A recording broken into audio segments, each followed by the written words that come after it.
నమస్కారం, welcome to I dream. నేను మీ విజిత. ఏ పని చేయాలన్నా మనకు ధర్మ ప్రకారంగా ఎన్నో సందేహాలు ఉంటాయి. అటువంటి సందేహాలను నివృత్తి చేయాలంటే మనకు రైట్ పర్సన్ అనేవారు ఒకరు ఉండాలి. ప్రస్తుతం నాతో పాటు ఉన్నారు ప్రముఖ జ్యోతిష పండితులు, ఆధ్యాత్మికవేత్త నిట్టెల ఫణిభాస్కర్ శర్మ గురూజీ. ఇప్పుడు గురుగారితో మాట్లాడి మన సందేహాలన్నింటినీ నివృత్తి చేసుకుందాం. నమస్కారం గురువుగారు. నమస్కారం అండి. గురుగారు, మనం ఏ పని చేసినా అంటే ఏదైనా తప్పు చేస్తే ఖచ్చితంగా గరుడ పురాణం ప్రకారం మీరు చేసిన ప్రతి ఒక్క తప్పుకి ఒక శిక్ష అనేది రాయబడి ఉంది, ఖచ్చితంగా శిక్ష అనుభవిస్తారని చెప్పి చెప్తుంటారు పెద్దవాళ్ళు. నిజంగా ఎటువంటి శిక్షలు రాయబడి ఉన్నాయి గురుగారు గరుడ పురాణంలో? అంటే ఇది మనకు ఉండేటువంటి పురాణాలు, ఉప పురాణాలు, ఆ పురాణాలకి సంబంధించిన సారం, ఉపనిషత్తులు, ఇవన్నీ కూడా మనకి అందరికీ తెలుసున్నవే, అందరూ చదువుకున్నారు. ఈ గరుడ పురాణం గురించి కూడా చాలా మంది విన్నటువంటి విషయాలే.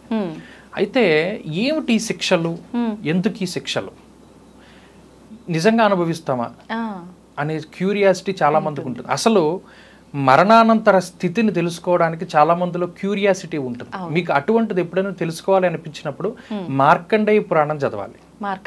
మార్కండేయ పురాణంలో ఒక తండ్రి, ఒక ఋషి, ఆయన ఒక ముని కొడుక్కి చెప్తూ ఉంటాడు చిన్నప్పటి నుండి, నువ్వు ఇలా బాల్యంలో ఉన్నావు, చదువుకోవాలి, బ్రహ్మచర్యాశ్రమం స్వీకరించాలి, తర్వాత ఏమో బ్రహ్మచర్యాశ్రమం తర్వాత గృహస్థాశ్రమానికి వెళ్ళాలి, గృహస్థు తర్వాత సన్యాసాశ్రమానికి వెళ్ళాలి, ఇలా ఆశ్రమాలు చెప్తాడు.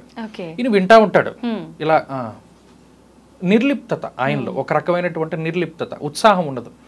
ఎదుగుతాడు కదా, ఊరు నేను చిన్నప్పటి నుండి నీకు చెప్తున్నాను అలాగే అని, కానీ దీనిలో ఏమైనా డౌట్లు ఉంటే, ఎందుకంటే వింటున్నామంటే దానికి సంబంధించి రెస్పాన్స్ ఇవ్వాలి కదా, అతనేమి ఇవ్వట్లా. అప్పుడు ఆయన అంటాడు, మాట్లాడతాడు ఫస్ట్ సారి చెప్పి ఏమంటాడంటే, నేను ఈ జీవి లోపల ఉండేటువంటి ఈ జీవి 10,000 జన్మలు ఎత్తింది ఇప్పటికొచ్చి.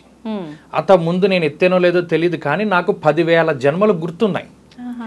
బ్రాహ్మణ, క్షత్రియ, వైశ్యులు, లేకపోతే పక్షులు, పశువులు, తిర్యగ్యోనిల్లో అన్నిట్లో నేను పుట్టాను.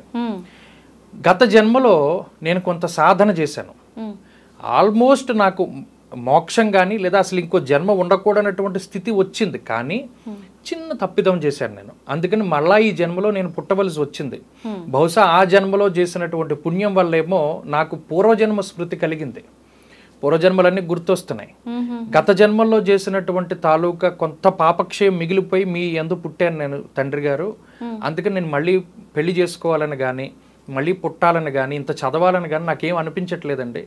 భగవంతుడిని చేరడానికి శాస్త్రాలని చదవలసినటువంటి అవసరం లేదండి, ఆయన తత్వం తెలుసు నాకు, అందుకని ఈ జన్మ వచ్చింది, సరే ఇది గడపాలని గడుపుతున్నాను అన్నాడు. అలా తెలిసే అవకాశం ఉంటుందా అండి? కొంతమందికి ఉంటుంది. మీరు ఎప్పుడైనా శ్రీపాద శ్రీవల్లభ చరితామృతం చదివితే అందులో ఒక రాజుగారికి పూర్వజన్మ స్మృతి కలుగుతుంది. ఆయన అడుగుతాడు, అంతకి ఇంత అయితే ఇంతకి ఎంత అని వచ్చిన వాళ్ళందరినీ అడుగుతాడు, ఆ ఊర్లో ఉండే వాళ్ళని. ఎవరు చెప్పలేకపోతారు. దత్తాత్రేయుడు భక్తుడు ఒక ఆయన వస్తాడు, శివశర్మ అని, ఆయన్ని పట్టుకుని అదే ఎందుకంటే ఊర్లో వచ్చిన ఎవడైనా కొత్త పండితులను అందరినీ అడుగుతాడు ఆ ప్రశ్న. అప్పుడు ఈ శివశర్మ దత్తాత్రేయుని తలుచుకుని నమస్కారం చేసి, అంతకి ఇంత అయితే ఇంతకి ఇంతే అంటాడు. ఆశ్చర్యపోతాడు రాజు, మహానుభావుడు, ఇతను ఎవడో గొప్ప పండితుడిలా కనబడుతున్నాడు రా, ఇప్పటివరకు నాకెవరు చెప్పలేదు. నేను గత జన్మలో తోటకూర అమ్ముకునేటువంటి ఒక వ్యక్తిని, నేను తోటకూర అమ్ముతుంటే ఎవడో కొనుక్కునేవాడు కాదు, సరే నాకు ఇంకా కావలసిన డబ్బు వచ్చేసాక ఆ తోటకూరను బయట పడేసేవాడిని, పడేయకుండా ఒక బుట్టలో పెట్టేవాడిని. ఆ తోటకూరని ఈ పండితులు, పామరులు, మిగతా వాళ్ళందరూ కూడా ఉచితంగా తీసుకుపోయేవారు. అది నేను దానం చేసిన ఫలితం నా ఖాతాలో వేసి ఈ జన్మని మహారాజుగా ఎత్తేటువంటి అవకాశం ఇచ్చారు. అంత తోటకూర దానం చేశాను కదా, ఈ జన్మలో బండ్లు తోటకూరలు దానం చేస్తున్నాను, నాకు ఎందుకో పూర్వజన్మ స్మృతి కలిగింది. మరి అంత దానం చేస్తే మహారాజు అయినప్పుడు ఇప్పుడు ఇంత దానం చేస్తున్నాను, నేను ఏ జన్మ ఎత్తుతానని అడిగితే ఇంతకి ఇంతే అన్నాడు రాయన అని చెప్పాడు. అప్పుడు ఈ శివశర్మని అడుగుతాడు, గత జన్మలో తోటకూర అమ్ముకునేవాడివి నువ్వు, మిగిలిన దానం చేసావు, నీకు ఉన్న దాంట్లోనే దానం చేసావు కాబట్టి నువ్వు మహారాజు అయ్యావు. నువ్వు ఇప్పుడు మహారాజువి, మణులు, మాణిక్యాలు, రత్నాలు, వైఢూర్యాలు ఇవన్నీ పెట్టుకుని తోటకూర ఇస్తున్నావు. తోటకూర ఇచ్చావు కాబట్టి మళ్ళీ తోటకూర జన్మే అన్నాడు ఆయన. ఈ పూర్వజన్మ స్మృతులు కలిగి ఉన్నటువంటి వారు ఉన్నారు. ఇలాగా ఈ యుగంలో గత జన్మ స్మృతులు కలిగి ఉన్న వాళ్ళని కూడా ఇప్పుడు చాలా ఛానల్స్, డిస్కవరీ లాంటివి రివీల్ చేశాయి. అలా చెప్పినా ఇదంతా పిచ్చి అనుకుంటున్నారు కానీ మరి పూర్వజన్మలో చేసినవన్నీ వాళ్ళు ఎలా చెప్పగలిగారు? గత జన్మ అనేటువంటిది ఉంది అంటే వాళ్ళు చెప్పినా అది ఎంతవరకు నిజమో అనే క్లారిటీ మనకు లేదు. మన శాస్త్రాలు చెప్తున్నాయి కదా. ఇప్పుడు ఈ ముని ఏం చెప్పాడు, ఇతను 10,000 జన్మలు ఎత్తావా, అయితే ఓ పని చేయరా అబ్బాయి, ఈ శరీరం వదిలిపెట్టిన తర్వాత ఏం జరిగింది, ఈ కొత్త శరీరం ఎత్తేంత వరకు నీకు యోగ బలం ఉంది కాబట్టి నీకు గుర్తుంది కదా, దానిలో ఉన్న విషయాలు చెప్పంటే ఈ మార్కండేయ పురాణాంతర్గతమైనటువంటి విషయాలు ఇవన్నీ ఆయన చెప్పడం ప్రారంభించాడు. ఆ కుర్రాడు, నేను శరీరాన్ని వదిలిపెట్టేశాను, నేను అక్కడక్కడే తిరిగాను కొంతసేపు, నా మాట ఎవరికి వినబట్టలేదు, ఓహో నేను శరీరానికి నాకు సంబంధం తెగిపోయింది అనుకున్నాను, నన్ను ఇలా తీసుకెళ్తున్నారు, ఈ 11 రోజుల పాటు జరుగుతుంది ప్రయాణం, ఈ 11 రోజులు అందుకనే మన వాళ్ళు శ్రాద్ధాది కార్యక్రమాలు లేకపోతే ఇంకోటి కార్యక్రమాలు చేస్తారు. వెళ్ళే దోవలో ముళ్ళు, భయంకరమైనటువంటి ఎండ, అగ్ని, ఇవన్నీ నాకు ఉన్నాయి. అయితే నేను చేసినటువంటి దాన ఫలితం చెప్పులు ఇచ్చారు నాకు, నేను ఎందుకంటే ఒకడికి చెప్పులు దానం చేశాను, నేను ఒకడికి గొడుగు దానం చేశాను, నాకు గొడుగు వచ్చింది. ఇలా నేను ఏం దానం చేశానో దానం తాలూకు ఫలితం ఈ 11 రోజుల్లో నాకు వచ్చాయి. ధర్మోదకాలు వదులుతారు, వాడికి నడుస్తూ వెళ్తూ ఉన్నటువంటి వాడికి దాహం వేస్తూ ఈ నీళ్లు అందిస్తారు వాళ్ళు. ఇలా వెళ్ళాను, 11 రోజులు పట్టింది యమపురికి చేరుకోవడానికి నాకు. ఈ 11 రోజులు అందుకనే కార్యక్రమాలు చేస్తారు మన వాళ్ళు. వెళ్ళిన తర్వాత మరి అప్పుడు యాతనా శరీరం అనేటువంటి ఒక శరీరాన్ని ఇచ్చారు. ఆ యాతనా శరీరంతో నా ప్రయాణం కొనసాగింది. యాతన అంటే నరక యాతన, అందులో అదే పేరుది. ఆ శరీరానికి చావు ఉండదు కానీ బాధ ఉంటుంది. ఈ జన్మలో ఏదైనా అబద్ధం చెప్పాం, నోట్లో కాగుతూ ఉన్న నూనె పోసేస్తారు. ఏదైనా ఒక పవిత్రమైనటువంటి నదీ నదాల్లో ఉమ్మేశాం, లేదా మలాన్ని మూత్రాన్ని అందులో విసర్జన చేశాం, లాలాపీబ నరకంలో పాడేస్తాడు. అంటే ఉమ్ములు ఉచ్చలు ఉన్నటువంటి ఆ సరస్సులో వీడిని పాడేస్తారు. దాన్ని లాలాపీబ నరకం అంటారు. ఏదైనా ఒక పుణ్యం నదిలో కానీ లేదా సముద్రంలో కానీ ఏదైనా మనం యూరిన్ చేసినా లేకపోతే మలమూత్రాలను విసర్జన చేసినా, లేదా ఒక నదిలో స్నానం చేస్తూ వేరే నదిని దూషించిన, మొన్న ఈ నదిలో స్నానం చేశాను నేను, ఆ నీళ్ళు అంత బాగాలేదు, ఈ నీళ్లు బాగున్నాయి, లాలాపీబ నరకల్లో పాడేస్తాడు.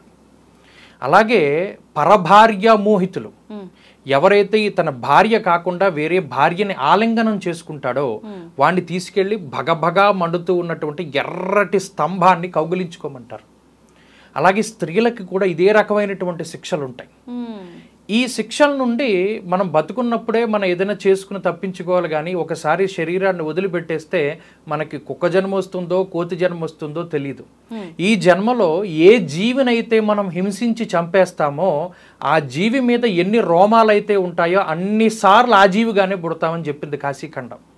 చాలా ఎక్కువ సార్లు అలా అయితే కార్తీక పురాణం చెప్తుంది పునర్జన్మల గురించి. అంతెందుకు ఇప్పుడు మనం జూన్ నెలలో ఉన్నాం. జూన్ 16వ తారీఖు నాడు దశ పాపహర దశమి అంటారు. ఈ దశ పాపహర దశమి రోజున గనక మనం గంగానదిలో స్నానం చేస్తే, జ్యేష్ఠమాసే సితౌ పక్షే హస్త నక్షత్ర సంయుక్తౌ, జ్యేష్ఠమాసంలో శుక్లపక్షంలో దశమి తిథి రోజున హస్తా నక్షత్రం ఉన్న రోజున గనక గంగానదిలో స్నానం చేస్తే 10 జన్మలుగా చేస్తూ ఉన్నటువంటి 10 రకాలైనటువంటి పాపాలని తీసేస్తారన్నారు. ఏం పాపాలండి అవి? 3 శారీరకమైనటువంటి దోషాలు. అంటే ఏంటి? ఈ శరీరం ఎవడైనా ఎవరికైనా వస్తువులు మీరు తీసుకుని తిరిగి ఇవ్వకుండా మీ దగ్గర దాచిపెట్టేసుకోవడం, అది కూడా దోషం. అది దోషం, అంతే కదా. దొంగిలించడం. 2 పరభార్యా సేవనం. తర్వాత ఈ శరీరంతో చేసినటువంటి రకరకాలైనటువంటి దోషాలు. తర్వాత 4 మానసిక దోషాలు.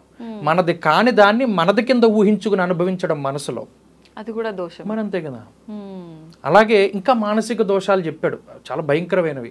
వాచక దోషాలు, అబద్ధం చెప్పడం, అలాగే అసంబద్ధమైనటువంటి మాటలు. ఎవరో ఇద్దరు బాగా మాట్లాడుకుంటున్నారు, వీడెళ్ళు దూరుతాడు మధ్యలో, అనవసరంగా మాట్లాడతాడు, వాళ్ళని చెడగొడతాడు, అసంబద్ధ ప్రలాపన, దానికి సంబంధం. ఇలా 3 శారీరక దోషాలు, 4 మానసిక దోషాలు, 3 వాచక దోషాలు. అసలు నిజానికి ఇవి పోగొట్టుకోవాలంటేనే ఎంతో తపస్సు చేయాలి. ఎటువంటి తపస్సు లేకుండా ఈ జూన్ 16వ తారీఖు దశమి రోజున దీన్ని గంగా దసరా అంటారు.